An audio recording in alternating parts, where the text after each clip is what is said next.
The following personal circumstances of applicant 1 and 2 are not in dispute. Bathi ukuthi umsolo oqala nosibili abantu kanjani beneminyaka enjani iyakwaziwa la enkantolo. 1. They are both South African citizens with no travelling documents or passports. Bathi okokuqala bababili abantu bala eMzansi abanawo ama-passport ukuthi bangaphumela ngaphandle. 2. They are single with no children. Okwesibili abashadile abanabantwana. 3. Applicant 1 is employed as a car washer earning R1,000 per month. Bathi okwesithathu umsolo oqala yena usebenza lapha uwasha imoto uhola R1,000 ngenyanga.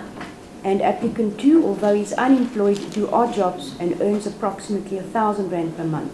Bathi umsolo wesibili yena nje akasebenzi kodwa uyawayenza amatoho bakayenzile amatoho uyenza R1,000 ngenyanga. 4. Applicant 1 and 2, with the money they earn per month, only have to support themselves and are not financially contributing to anybody else. Bathi okwesine bathi le mali eniyenzayo ngenyanga nina niyasupporta nina omunye umuntu enisupportayo. 5. Applicant 1 and 2 are both renting at the given addresses. Bathi okwesihlanu ukuthi nina nihlala kulamakheli. 6. Both applicants have no previous convictions or any other pending matters. Bathi okwesi-6 nina nawo angikaze nigwede phambilini anawekho amacala ahambelayo angakapheli. The state is not only relying on the photos taken by the journalist, see Exhibit C, Bathi inkantolo yona ayibhekanga nje izithombe lezi esisibonayo lapha kwenkantolo kwisibonelo C, but also relying on the evidence of an eyewitness. Bathi bona futhi babheke futhi ufakazi lo abhekabhekile ngamehlo uma lesehlakalo senzeka. The defence didn't dispute the state's evidence that applicant 1 kicked Mr. Sithole in the head as he was lying on the ground. Bathi umelweni azange aphikise lokuthi umsolo oqala yena uye wakhaba umufi ekhanda makalokalele lapha phansi. Or that applicant 2 assaulted Mr. Sithole with a monkey wrench. Azange futhi baphikise ukuthi umsolo wesibili yena uye washaya umufi nebhobhojana isifanele. In Exhibit A and B, both stated that they are willing to plead guilty to assault with the intent to do previously bodily harm. Usibonele se-A nase-B bathi mina ngithenze ukuvuma icala ngoba icala lokuthi mina nginashaya umuntu ngenhloso yokumlimaza emzimbeni. It is the trial court's duty to consider the question if the state proved beyond a reasonable doubt that the applicants acted in common purpose with each other or with another co-accused. Bathi inkantolo lelizomele sihlale phansi isixoxe ngaleyo ndaba lezo sichazela ukuthi nina iplana yonke lento ukuthi mina lishaye umufi ngifuna ukumeza zonke lezi zinto enizenzile. It is not the function of the court considering bail to make a provisional finding of the guilt. Bathi akusiyinkantolo leyo enikezana ngebheli uma ngathi bazothola ukuthi necala nqha. But to assess the prima facie strength of the state's case. Mara ukubheka ukuthi ama-judges bona banayo case nayo. It is this court's opinion, after careful consideration, that the state have a strong prima facie case against applicant 1 and 2. Bathi ile nkantolo esho ukuthi ama-judges bona banayo case eqinile mayelana nomsolo oqala nosibili. It is common cause that both applicants are renting shacks in Alexandra. Kwaziwa ukuthi umsolo oqala nosibili bahlala barenta emikhukhu laphaya Alexandra. Applicant 1 is permanently employed as a car washer. Umsolo oqala yena uyasebenza upermanent uwasha imoto. Applicant 2 is unemployed. Umsolo wesibili akasebenzi. Both applicants don't have substantial assets. Bonke abawu-2 abasola bona abanayo imithwalo. Applicant 1, prior to his arrest, denied his identity. Bathi umsolo oqala mabambopha yena azange abachazele ukuthi yena ubani buya kuphi. The defence in Exhibit B stated that applicant 2 handed himself over to the police. But umelweni uyasho ukuthi umsolo wesibili yena uyosinikezela emaphoyiseni. The investigating officer testified after visiting his house that applicant 2 ran away and he was arrested with the assistance of informants. uthi uphoyisa lela thula ufakazi uthena makahamba ayobopha umsolo wesibili yena uye wabaleka endlini ukhona umthola ngoba abantu bomphakathi bakho bathi bakhona umchazela ukuthi ubuphi. It is this court's opinion that both applicants failed to address the issue that they are not flight risks.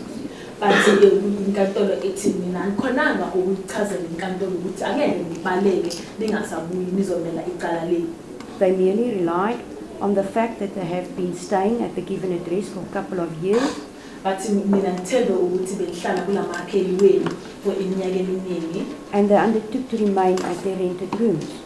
Kodwa bathi mina ntsanga nisichazele ukuthi mina ngiyakhona ukuza lenkantolo ngizomela icala leli. It is this court's opinion that there is a likelihood that if they are released on bail, they would attempt to evade the trial. But bathi le inkantolo iyasho ukuthi kunokuthi vele ningabanganikeza ibail namhlanje ningabaleka ningeze inkantolo nizophumela icala leli.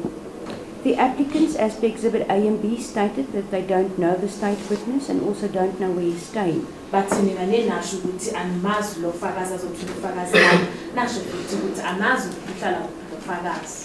The investigating officer testified that the state witness is known to the applicants and they also know where he's staying. But umthuthisi uyasho ukuthi lo fakazi ngiyamazi and futhi ngiyazi uhlala kuphi. Mr. Tlabotla, during his address, informed the court that the state already disclosed the contents of the docket. But uba uhlabadla umthuthisi uyawasho ukuthi yena sekanikeza futhi nedocket ngeyonke imininingwane yasedokethini. In other words, after reading the statements, they will know exactly who the witness is and where he is staying. Ngamanye amagama maqeda ukufunda istatement nizobona ukuthi ufakazi ubani nokuthi futhi lo fakazi uhlala kuphi. The investigating officer conceded that he isn't aware of any threats made against the witness. Uthi yena lo aphenya ngoqala uphoyisa lithi lona alazi ukuthi ukuye kwathuselwa lo fakazi bakasothula ufakazi lana. But the witness' mother approached him and raised a concern regarding her son's safety. Kodwa ufakazi umama kafakazi uye washo wathi wayavuye wathi mina nginenkinga yokuthi umntana akaphephile. Taking into account that this incident happened in the full view of other community members, it must be noted that it seems as if the state relies on the evidence of only one person that was willing and prepared to come forward and testify. It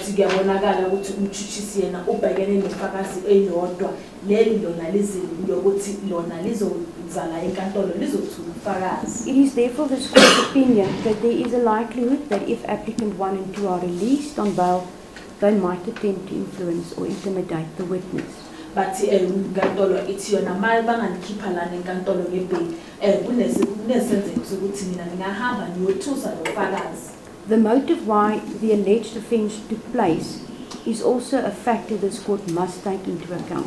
But isenzeko sokuthi kungani lesehlakalo senzekile inkantolo kumele ithathele emqondo. Mr. Sithole was a Mozambican citizen. Ubaba Sithole ubuya ekhaya eMozambique. And the violence aimed towards Mr. Sithole was not an isolated incident. But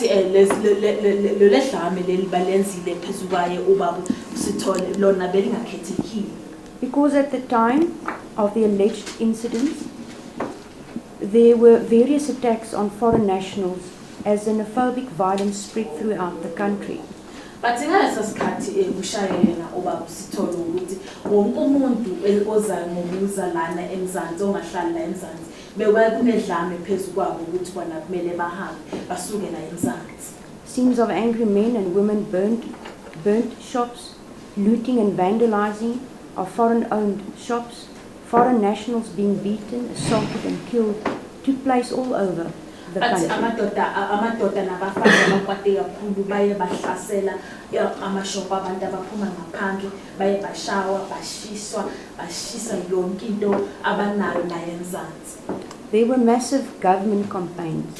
Lokune ama-complaints amaningi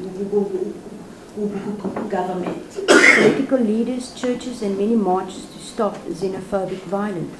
Abantu abakhulu bale phezulu abamapolitiki nabasesontweni baye bamanja baqela ukuthi lokuthi bashaya abantu bangaphandle kuphela. From the onset of this matter, at each and every appearance, there was a huge community presence at court.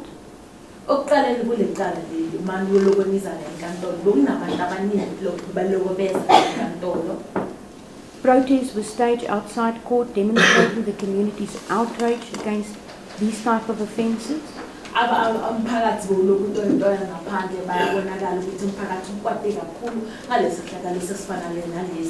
Things seem to have calmed down, but it is this court's opinion that it is still a volatile situation and it must be stopped.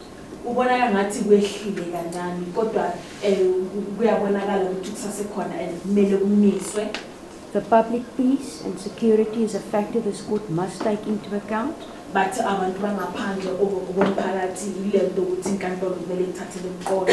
And it's this court's opinion that there is indeed the likelihood that the release of the applicants will disturb and undermine the peace and order.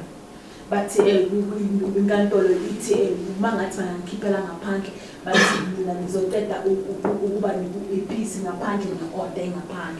after careful consideration of all the factors before court, it is this court's opinion that applicant 1 and 2 didn't satisfy the court that the exceptional circumstances which, in the interest of justice, will permit the release on bail, and bail for applicant 1 and 2 is denied.